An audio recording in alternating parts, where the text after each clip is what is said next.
Mari kita sama-sama berdoa. Bapa di dalam surga, kami sampai di saat-saat untuk mendengarkan firman Tuhan. Mari Roh Kudus, kuasai pikiran kami, kuasai hati kami, kuasai media apapun yang kami pakai untuk beribadah saat ini, kuasai ruangan dimanapun kami beribadah saat ini. Hanya di dalam nama Yesus, kami menyerahkan semuanya ke dalam tangan-Mu. Percaya bersama kita katakan, amin. Shalom Bapak Ibu Saudara.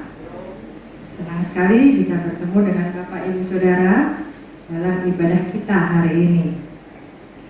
Yuk mari kita buka dulu dari Kolose 4 ayat yang ke-6.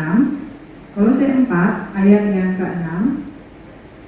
Ayat bacaan kita hari ini Kolose 4 ayat yang ke-6.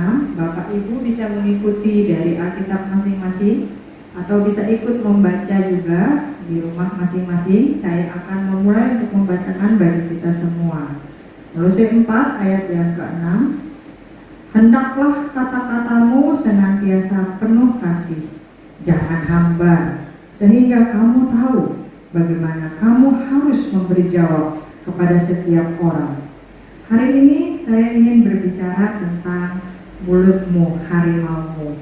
Bapak Ibu Saudara, perkataan adalah daya cipta atau punya kekuatan yang dahsyat. Tuhan menciptakan alam semesta hanya dengan perkataan, hanya dengan berfirman dalam Kejadian 1 ayat yang ke-3. Nah, melalui perkataan hamba Tuhan seperti saya bisa menuntun jemaat dan umat Tuhan lainnya untuk bertumbuh di dalam iman mereka kepada Tuhan. Komunikasi kita manusia sehari-hari juga menggunakan perkataan. Ada banyak orang dikuatkan dan dibangkitkan semangat hidupnya karena perkataan yang mereka dengar. Ada banyak orang yang dipulihkan karena perkataan yang dikatakan kepada mereka. Tetapi banyak juga orang yang dihancurkan semangat hidupnya karena merasa terbunuh dengan perkataan-perkataan yang diperkatakan kepada mereka. Makanya tidak mengherankan ada pepatah mengatakan mulutmu harimaumu. Nah, manusia seperti kita ini boros dalam menggunakan kata-kata. Oleh karena itu di dalam Yakobus 1 ayat yang ke-19 Tuhan memerintahkan kita untuk cepat untuk mendengar dan lambat berkata-kata, apalagi untuk marah. Amsal 17 ayat yang ke-27 berkata apa? Coba kita lihat Amsal 17 ayat yang ke-27. Orang yang berpengetahuan menahan perkataannya, orang yang berpengertian berkepala dingin. Nah, seorang peneliti di Praha telah membuktikan hal ini. Hasil penelitiannya menghasilkan angka-angka yang cukup menarik tentang jumlah rata-rata perkataan yang diucapkan manusia dalam satu hari. Yuk coba kita lihat. Seorang pendeta mengucapkan 3.420 kata. Prajurit yang tinggal di mes atau di asrama mengucapkan 7.420 kata dalam seharinya. Pelajar sekolah menengah atau SMP mengucapkan 8.760 kata. Seorang istri, biasanya katanya emak-emak tuh bawel begitu ya, mengucapkan 15.300 kata per harinya.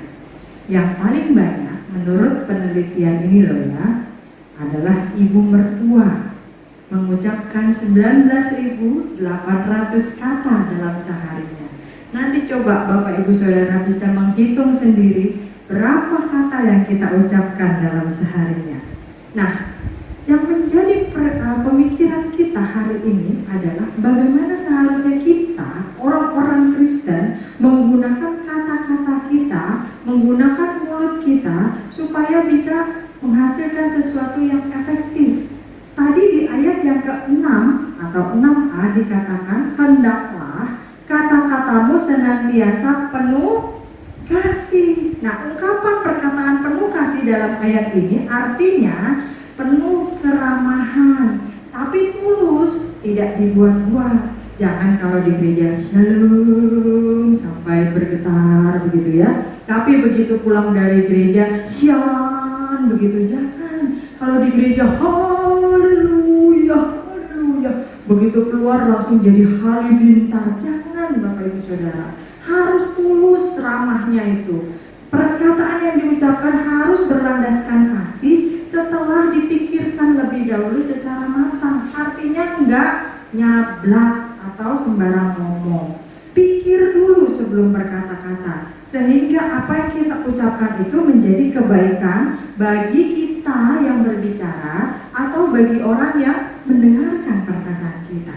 Nah, kata kasih yang dipakai dalam ayat ini berasal dari kata Yunani charis. Artinya pemberian secara cuma-cuma untuk kebaikan si penerima.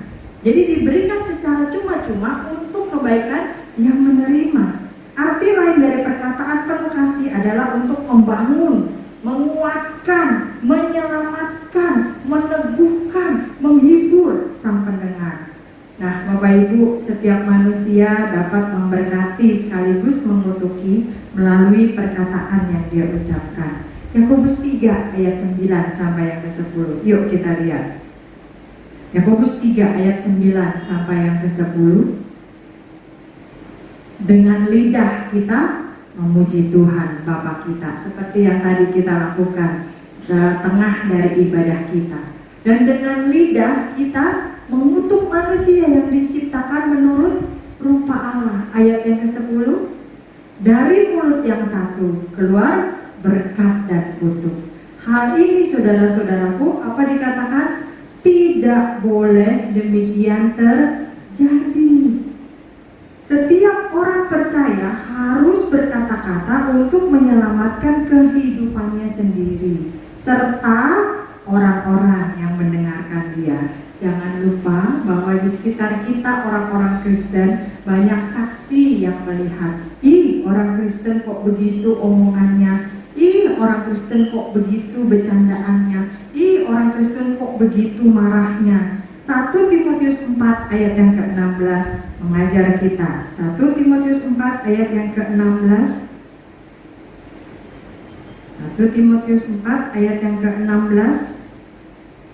Awasilah dirimu sendiri. Artinya jaga hati kita sendiri, jaga mulut kita sendiri, dan awasilah ajaranmu. Perhatikan perkataan kita. Bertekunlah dalam semuanya itu, karena dengan berbuat demikian engkau menyelamatkan dirimu dan semua orang yang mendengar engkau. Kalau kita mau jadi saksinya Tuhan, kita mau dikatakan orang Kristen pengikut Kristus, perhatikan ucapan kita, perhatikan kata-kata kita. Kenapa? Karena ada kuasa dalam setiap perkataan.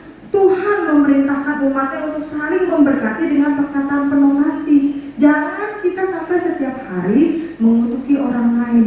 Dasar tuh tetangga kurang ajar, dasar supir pemalas, dasar pembantu gak tahu diri, dasar anak yang bodoh, dasar suami tukang marah, dasar istri cerewet. Dengan tanpa kita sadari, kita sudah mengeluarkan kata-kata kutuk. Kita harapkan anak kita berubah menjadi baik, tapi kita tidak pernah memberikan kata-kata penuh kasih. Kita tidak pernah memberikan kata-kata yang menyemangati dia. Kita harapkan suami kita berubah menjadi suami yang baik, tapi kita terus-menerus mengomeli dia dengan perkataan yang gak enak. Kita harapkan istri kita bisa menjadi istri yang berkurang mungkin cerewetnya atau kodumelnya, tapi kita tidak pernah memberikan pujian yang menyejukkan hatinya. Kita berharap Tuhan berkenan dengan hidup kita, tapi kita tidak pernah mengucapkan syukur dengan kata-kata yang baik atas semua berkat Tuhan di dalam hidup kita. Perkataan yang penuh kasih, ada kuasa di dalam setiap perkataan, termasuk bagi diri kita sendiri. Jangan bangun pagi udah ribut, dasar hidup gua mah resek kayak begini, gua mah gak bakal pernah senang, gua mah tulang miskin, gak bisa lah gua jadi orang kaya, emang lah gua mah sakit kayak begini, gak bisa sembuh lah udah dari sononya begitu. Jangan, kita ingat oleh bilur-bilurnya Yesus bisa menyembuhkan kita. Ada kuasa dalam setiap perkataan. Jadi perkataan kita harus penuh kasih, bukan cuma terhadap orang lain yang mendengarkan perkataan kita, saudara kita, suami, anak, istri, keluarga kita, tetangga kita, jemaat Tuhan, tapi juga terhadap diri kita sendiri. Jangan kita kutuki, kita puji diri kita sendiri. kita ucapkan kata-kata berkat, kita berkati diri kita sendiri, ucapkan kata-kata penuh kasih, kita menghargai diri kita sendiri, karena diri kita juga adalah ciptaan Tuhan.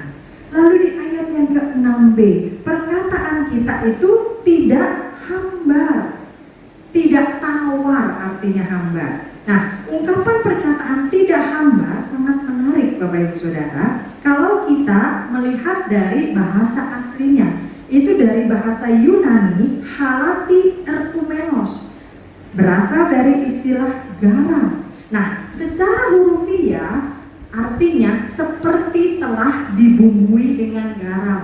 Nah, dengan kata lain, perkataan yang tidak hambar adalah perkataan yang menggarami, memberikan kesan positif, membangkitkan selera untuk memaknai. Pernah gak sih kita ngobrol sama orang, kita kepingin ngobrol, tapi respons atau kata-kata dari orang itu membuat kita menyetop percakapan itu. Ya males dah gua ngomongannya kayak begitu, udah deh mendingan kagak usah ngobrol. Nah, males dah gua ketemu dia, nanti pasti ngomongin orang. Ya males dah gua ketemu dia, pasti ngeluh tentang hidupnya. Ya males dah gua ngasih tahu dia info, nanti responnya pasti negatif. Ya beginilah begitu. Nah, kalau kita pernah ketemu dengan orang-orang seperti itu, atau mungkin kita mulai sadar kita jadi orang seperti itu, artinya perkataan kita menjadi perkataan yang hambar, perkataan yang tawar, perkataan yang tidak memberi citra yang positif. Nah, perkataan yang hambar itu sama seperti garam, kalau udah jadi tawar, nggak ada lagi gunanya selain dibuang dan diinjak orang. Matius 5 ayat yang ke-13, yuk kita lihat. Matius 5 ayat yang ke-13. Matius 5 ayat 13.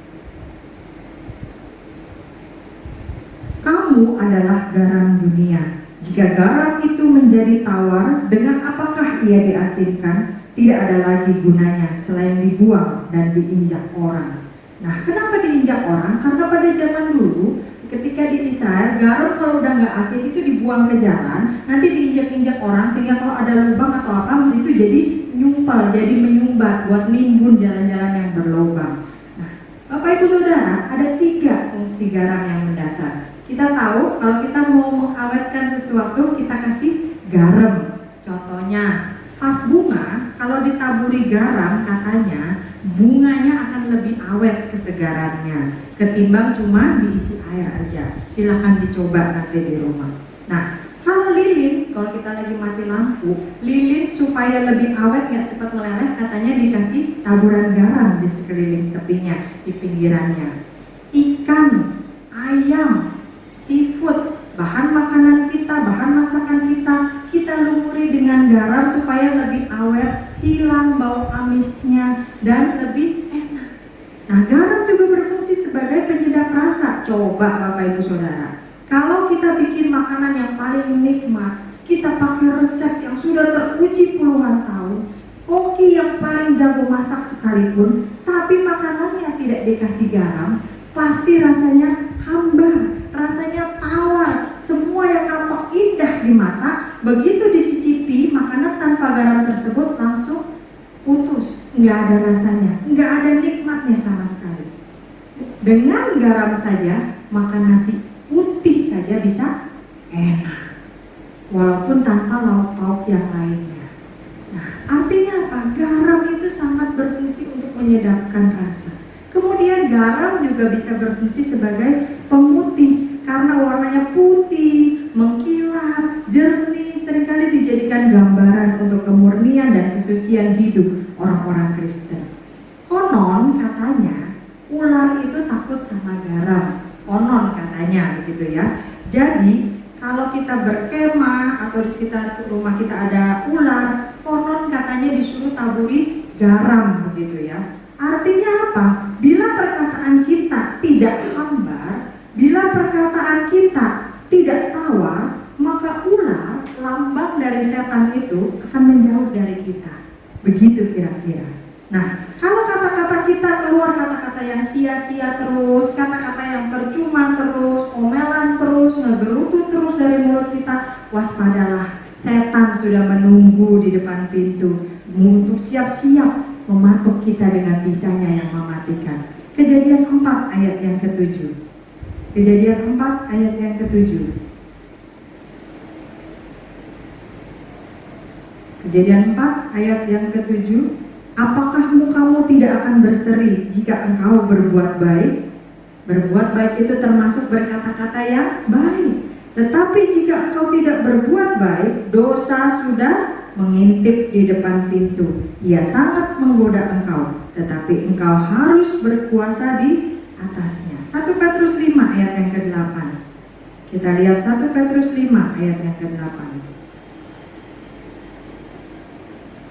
Sadarlah dan berjaga-jagalah, lawanmu si iblis berjalan keliling sama seperti singa yang mengaum-ngaum dan mencari orang yang dapat ditelannya. Jadi kalau kita terus mengucapkan kata-kata yang sia-sia, perkataan kita adalah perkataan yang ngedumel terus, ngomel terus, perkataan yang tawar, perkataan yang hambar, maka siap-siap. Satu artinya kita sudah membuka celah untuk si iblis itu masuk ke dalam hidup kita. Kalau udah ada celah, dosa bisa masuk dan makin lama menguasai hidup kita.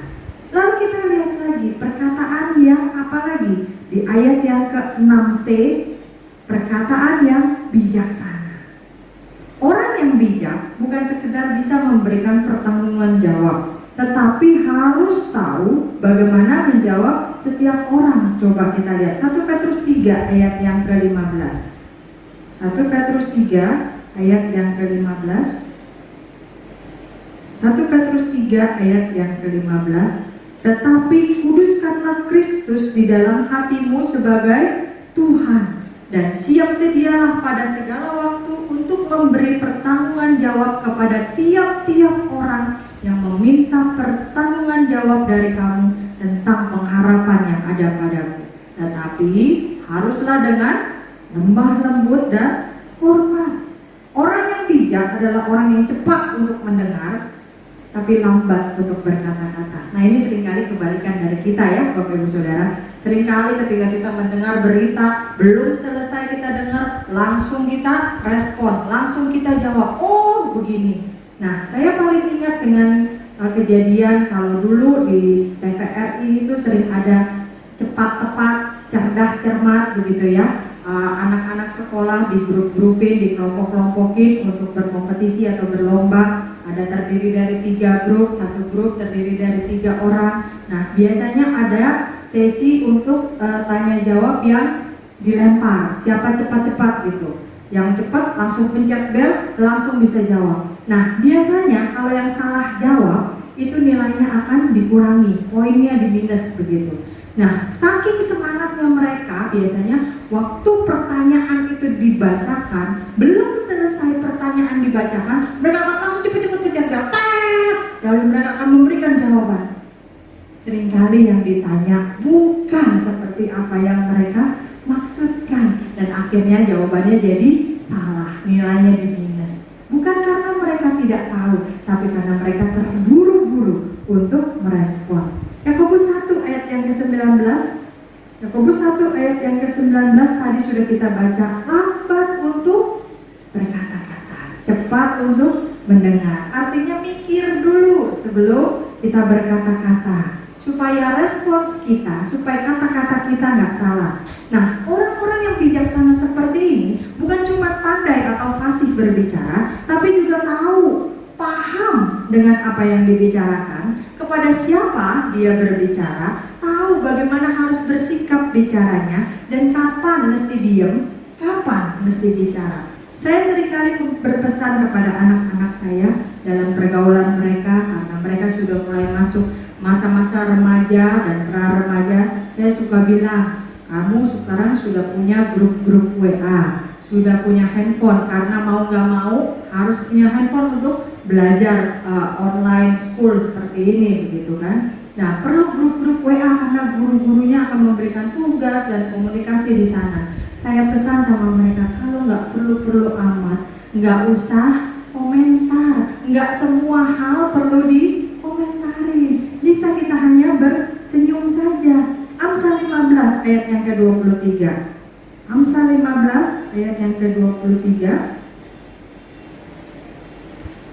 seseorang bersuka cita karena jawaban yang diberikannya, dan alangkah baiknya perkataan yang tepat pada waktunya. Seringkali kita ingin dianggap orang, jadi kita kebawelan. Semua hal, mulai dari yang perlu sampai nggak perlu, kita komenin. Akhirnya orang bilang apa? Ih, bawel amat tuh orang.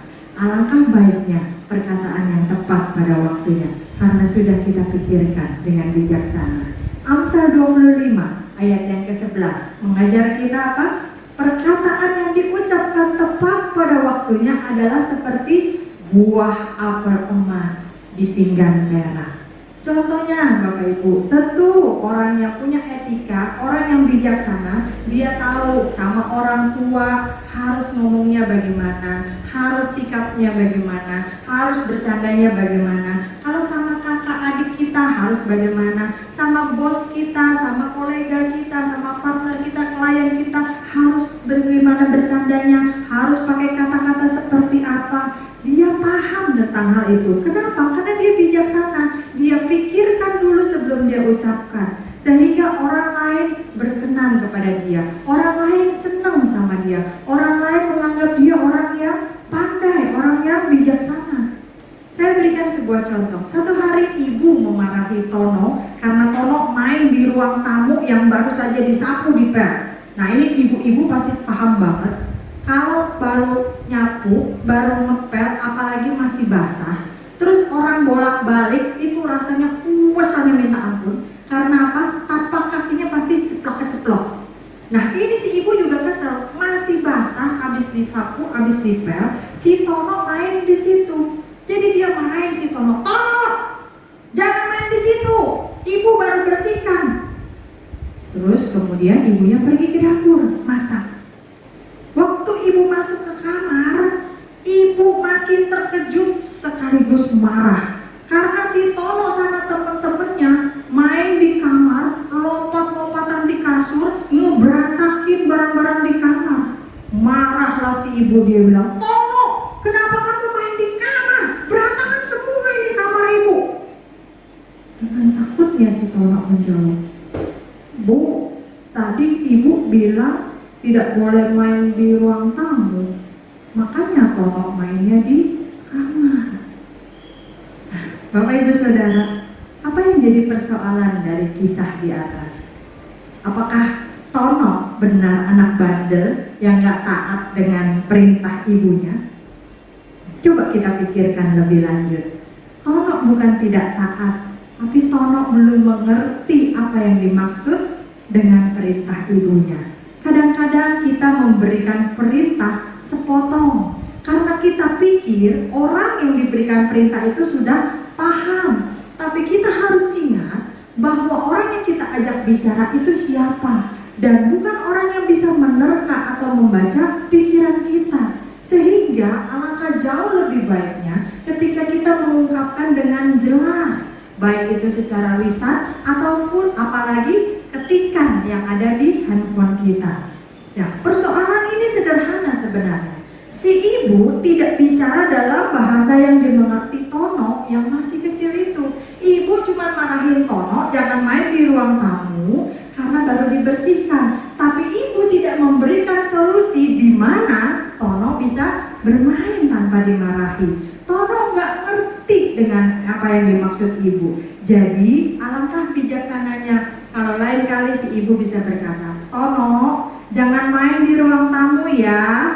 Ibu baru bersihkan, capek nih. Kamu dan teman-teman boleh main di halaman depan. Dengan begitu, ibu bisa menyampaikan maksudnya dengan bijaksana. Dan Tono pun gak akan diomelin lagi karena dia main di tempat yang seharusnya dia main sesuai dengan instruksi ibunya. Gak dianggap sebagai anak bandel. Nah, Bapak Ibu Saudara, mari kita cek mulai dari sekarang. Kita menggunakan ribuan, puluhan ribu kata-kata dalam sehari. Apakah kata-kata kita itu sudah penuh kasih terhadap orang-orang di sekitar kita? Apakah kata-kata itu sudah membangkitkan semangat atau malah membunuh orang-orang di sekitar kita? Apakah kata-kata itu menjadi kata-kata yang enak memberikan kesan positif ketika orang bicara dengan kita, atau malah bikin orang malu males ngomong sama kita dan menghindari kita? Apakah kita sudah berkata-kata dengan bijaksana atau kita sembarang saja mengucapkan kata-kata kita? Ya, memang kata-kata memiliki banyak manfaat bagi diri sendiri, ataupun bagi yang mendengarkan. Kata-kata kita bisa jadi angin sejuk atau bisa jadi racun yang mematikan. Beberapa orang tertimpa bencana atau kecelakaan, terpleset, tergelincir karena kakinya. Tetapi lebih banyak orang yang tertimpa masalah karena terpeleset lidahnya.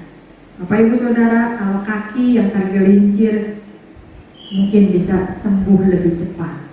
Tapi kalau lidah yang terpeleset, kepala kita bisa hilang. Satu kali ada seorang anak ini menggunakan kata-katanya dengan sembarangan. Dia melukai teman-temannya, dia melukai papa mamanya, dia melukai adik dan kakaknya. Lalu kemudian si bapak mengajak anaknya ini pergi ke halaman belakang. Dia ambil sebuah papan di sana, dia ambil sebuah martil, dan dia berikan seember paku di sana. Dia suruh anak ini untuk memaku paku-paku yang di ember itu semuanya ke papan tersebut. Tanpa mengerti maksudnya, ya anak ini nurut aja. Bapaknya bilang, udah pokoknya kerjain aja dulu yang papa suruh. Iya deh pak. Akhirnya dia kerjain semua. Udah selesai seember paku itu dipakuin semua. Terus bapaknya bilang, sekarang kamu cabut lagi semua paku-paku tersebut. Si papa ini kurang kerjaan kali. Tadi disuruh paku-pakuin, sekarang disuruh cabut-cabutin. Udah, kamu kerjain aja dulu. Anak ini pun ikutin kemauan papanya. Dicabutin lagi semua paku-pakunya. Dan papanya bilang, sekarang kamu lihat apa yang terjadi dengan papan itu? Bolong-bolong lah pak, kan tadi habis dipaku. Itulah yang terjadi kalau kamu tidak menggunakan kata-katamu dengan bijaksana. Itulah yang terjadi kalau kamu mengeluarkan kata-kata yang sia-sia. Kamu tidak bisa memulihkan kembali papan yang sudah dipantek-pantek sama paku itu. Akan ada luka, akan ada celah, akan ada bolong-bolong di sana. Jadi mulai sekarang papa harap kamu bisa menggunakan kata-kata kamu dengan bijaksana. Yuk Bapak Ibu Saudara, sebagai anak-anak Tuhan, mulai hari ini belum terlambat. Jangan tunda besok, jangan tunggu minggu depan, jangan tunggu sampai ganti tahun. Mulai hari ini kita saring kata-kata kita sebelum kita mengucapkannya. Apakah kata-kata itu benar? Apakah hal yang akan kita sampaikan itu hal yang benar? Sudah kita cek kebenarannya. Jangan sampaikan kabar bohong. Apakah hal itu perlu untuk disampaikan? Sekalipun itu suatu kebenaran, kalau itu bisa melukai atau itu bisa membunuh karakter orang-orang di sekitar kita, mungkin sebaiknya tidak kita sampaikan. Dan apakah kata-kata itu bijaksana untuk kita dan untuk orang-orang di sekitar kita? Saya percaya firman ini kembali mengingatkan kita. Firman ini kembali menegur kita. Banyak hal yang bisa kita lakukan dengan kata-kata kita. Mari kita minta Roh Kudus untuk memberi kita hikmat, terus membimbing kita, supaya kita bisa terus berjalan di dalam apa yang Tuhan mau. Mari kita berdoa. Bapa di dalam surga, terima kasih. Kami sudah Tuhan berikan mulut, sudah Tuhan berikan telinga, sudah Tuhan berikan akal budi, sudah Tuhan berikan hati nurani. Ampuni kami Tuhan, kalau selama ini kami kurang bijaksana dalam menggunakan kata-kata kami. Kami lebih banyak menggunakan mulut kami ketimbang telinga kami. Kami lebih cepat merespon ketimbang mendengarkan. Kami lebih suka berbicara ketimbang mendengarkan. Bapa, ampuni kami kalau kata-kata kami selama ini melukai hati kami, mengutuki diri kami sendiri, dan juga melukai orang-orang di sekitar kami. Kami mau belajar punya kata-kata yang penuh kasih, karena hati kami sudah dijamah dan diluberi, dilimpahi dengan kasih Tuhan. Tuhan, ampuni kami kalau selama ini kata-kata kami sia-sia, kata-kata kami bikin orang males ngomong sama kami, kata-kata kami menyetop atau membuat orang menghindari kami. Ampuni kami punya kata-kata yang hambar, kata-kata yang tidak berarti. Ampuni kami Tuhan, bahkan tanpa kami sadari, mungkin kami sudah membuka celah untuk si iblis masuk di dalam hidup kami. Sebelum dia menguasai hidup kami Tuhan, kami mau bertobat, kami mau stop, kami mau minta tolong. Tuhan, berjagalah di depan mulut kami, supaya kata-kata yang kami keluarkan tidak menjadi kata-kata yang hambar, tetapi bisa memberikan hal yang positif bagi diri kami dan orang-orang di sekitar kami. Terlebih daripada itu Tuhan, kami rindu kami punya perkataan yang bijaksana, sehingga setiap orang yang berbicara dengan kami, setiap orang yang kami berikan nasihat, setiap orang yang berkomunikasi dengan kami bisa melihat ada pancaran kasih Kristus di dalam hidup kami, melalui cara kami berbicara, melalui pilihan-pilihan kata kami, melalui cara kami bergaul, dan seterusnya. Terima kasih Tuhan, ingatkan kami selalu untuk kami bisa menyaring kata-kata kami. Apakah hal itu benar? Apakah hal itu perlu? Dan apakah hal itu bijaksana untuk disampaikan? Bapa di dalam surga, melakukan firman-Mu tidak semudah mendengarkannya. Kami mengundang Roh Kudus untuk terus membimbing, mendidik kami, mengayomi kami, sehingga kami bisa menjadi pelaku-pelaku firman yang baik, bukan hanya sekedar pendengar saja. Terima kasih Tuhan. Hanya di dalam nama Yesus kami menyerahkan semuanya ke dalam tangan. Yang percaya bersama kita katakan, amin. Saya